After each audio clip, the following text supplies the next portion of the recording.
Hi, this is Eric Olson from Helps. I've got a client, Kathy. I'm going to call her Kathy on the line that I want to talk to about a scam involving PayPal. And this is important for seniors to know. It's one of our videos about scams, and this is a fairly common one. So, Kathy, you ordered something through PayPal, I understand, and there was a problem. Tell me what happened. Well, I just hadn't received the package, so I called. I had trouble finding the number, which I had to Google, and I had to call to see if it had been sent So out. you Googled to find PayPal's number. Yes. What And I was later what did you find out later about that number that you Googled? that they were not real numbers for PayPal. Yeah, Or at least they were, no. and that's kind of a common issue with PayPal. People will put on the internet a number for PayPal to try to get people to call, and they use that as a means to scam people, right? Right, That's what exactly. you found out the hard way. So let's talk about it. Okay, so you called someone, and what did the guy tell you? Well, they told me that I was being hacked in Texas and in Ohio, which scared me. I mean, Okay. everything that they said to me was a scare tactic. What's that? What was a scare tactic? Everything that they said. Oh, you were scared when Scared. you heard you were being hacked. Okay, and then he told you that you could do something to stop the scammers. What did he say? Yes, he told me that I had to go buy something, and then that would somehow help stop the scam that he was telling me I had with these people in Texas and Ohio. So when in fact And this guy you were talking to was actually the scammer, exactly, right? exactly.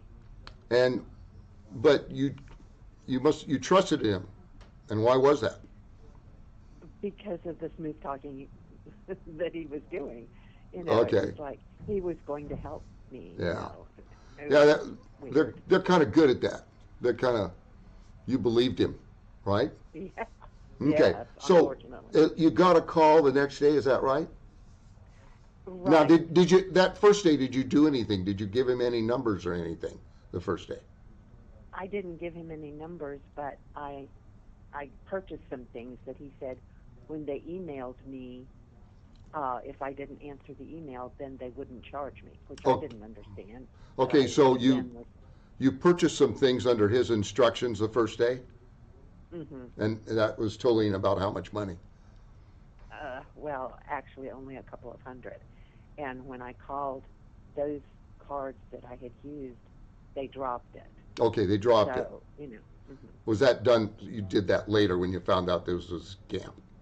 no, I did it the very next day. Okay, And yeah, and it was okay. And some of them did answer that they were trying to find out if it was real through the email, and they dropped it okay, before I even talked to them. okay. But before that happened, before they dropped that, uh, you talked to someone else, this, right? Who?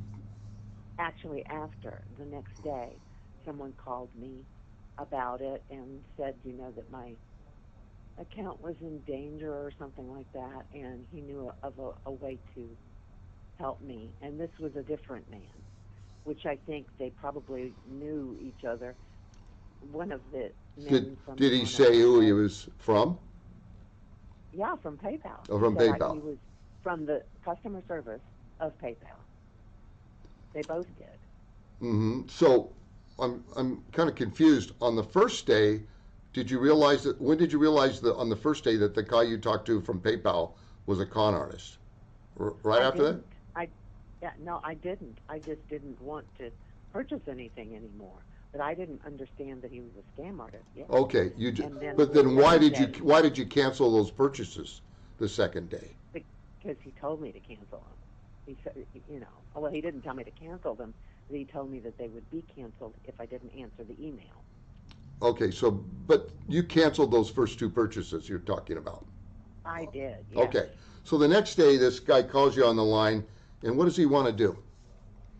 he wants to take hold of my computer, which I had just purchased an HP Yeah, printer, and so I trusted this man to take hold of my computer. right. And And my yeah, I have a tech guy for helps. Uh, yeah, he gets on my computer all the time. He can take control of it. So you have to give him authority to do that. But you did that. yeah, And then what did he and then do? You were looking at the well, he computer when he said, was on it. yeah, and I kept asking him, why are you doing this? And he said, well, we'll buy this and pay it off with this, and buy this and pay it off with this, and it was like a circle all the way around. And finally, I mean, he was. I do not understand it, but that's what he was doing. Okay, and then I don't know if you understand that when they're on your Well, computer, they then can he they can said, download all the numbers within a few minutes, a few seconds. They can just get all that information. So then, how did that conversation no. end with that guy? What happened? He said that if this didn't work, to call him the next day. Well, I called him the next day. That was a different number than the first man. Right. And then I called him the next day, and there was no answer. And nobody was there. And he even texted me. I have 3 texts from these people. Right. So I have that proof. But anyway, I just at the end of the second day, the man said, if that doesn't do it, just call me tomorrow. Well, when I called him tomorrow for the next day, there was nobody there. But you did talk to And him one more time, right? no, it was another guy. Oh, another But in guy. fact, Did they? actually, in fact, it was the first day's guy that called me the third day. The third day. And then he gave me to somebody else. There were 2 of them. And that was the man that told me to go buy, that the one that did it the day before with going around in circles, buying and selling, didn't do it either. So now they were going to have me go buy something. Now when And did they used 2 of your credit cards to buy something for a little bit over $1,000, right? right. And did they do that on the third day or the second day? That was Oh, the third day. and you authorized that to be done, and yeah. Yeah. But then it And, got to me to where that was when I said no more, and I yelled at them, and I said, this is a scam, and it scared them off. And then actually the very next day, I have a voicemail that the man from the first day said he was going to return all my money, but I didn't even talk with him that day because they had scared me so much Yeah. with what they were Well, it saying. just might be that, part of his scam. They try to drag things on. So I am a little bit curious. Um, you said something. Did someone say that you might get a 1099 from the IRS? Did someone say that to you? They didn't say it to me, but they sent that in the mail. Who did that? That came from I think that's from PayPal. Oh, That's one of the things that I sent to you. okay. Well, but did when they scammed you, did they charge anything on They, your PayPal account? no, because I didn't have a PayPal account. I just had my accounts on there Yeah. to purchase things with. Yeah. So I never had a PayPal account ever. Okay. So you don't need to worry about a 1099. What happens is they try to draw you in, get your account numbers, but you've changed all your credit cards now. You don't Yeah, have the same every one of numbers, them. and same with your Right. bank card, right? Oh yeah, I've got Everything two is bank everything is totally different. accounts. Well, what about um, And I called you all because I pay you every month, and that's changed as well. That's a new account. okay, I well, called yeah, everybody. whatever, yeah. So okay. So I guess the lesson we learn is that when they're asked anything for account numbers, whoever they are, like this, they're scam artists, and we never want to let them Well, have access to our absolutely. phone. Yeah, Never. But you see, the thing of it is, I did stop them with my screaming fit and yelled at yeah. them. But a lot of women won't do that. No, I They know. won't. No, we've got videos, and I talked to seniors that have been taken advantage of. We're talking tens of thousands of dollars. So So, I know. but this can happen to any of us. I've got, it doesn't matter. It just, but seniors seem to be a particular problem, and because seniors are generally trusting, and so a lot of these guys just take advantage, and which is Yeah. really sad. There's a It's special terrible, and special place in hell for them later on. This is really exactly. bad. My oldest son had something similar to this, but they were actually opening accounts in his name, and they had all of his information. Mm, And they actually found the guy and took him to court. He had to go into court to witness. Um, that yeah. was lucky that they found him, but they said that he had done it to like 500 different people. That was awful. Most of these calls like you get are guys that they have a cell phone with a throwaway number, and that's what they do all day long. They just churn this one after another.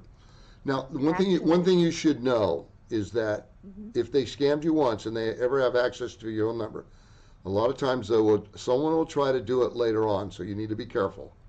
Okay, what else did you want to say? No, but I just hope that this doesn't happen to anybody else. And No. I felt so stupid Yeah. and so foolish. No, I know, but and like I was the only one. But it's not, it's all over. yeah. Okay. Well, thanks for talking with me. My name is Eric Olson. I'm the Director of HELPS. What we do is represent seniors and disabled persons who owe debt they can't afford to pay in order to stop debt collector harassment. When you're represented by an attorney, debt collectors can no longer call you or send you letters in the mail. They have to leave you alone. We represent people ongoing. We never turn anyone away. We also educate seniors how to maintain their financial independence. So this is a video that we've started recently trying to expose scams so seniors are aware of these scams. And whenever they ask for a credit card number or take access to your computer or anything like this, it's a scam. And you can always call HELPS and talk to us. You can say, I got to call someone first. Okay. Nice talking to you, Kathy. God bless. Thank you. You bet. Thank you for helping. You're welcome. You have a great day. Bye.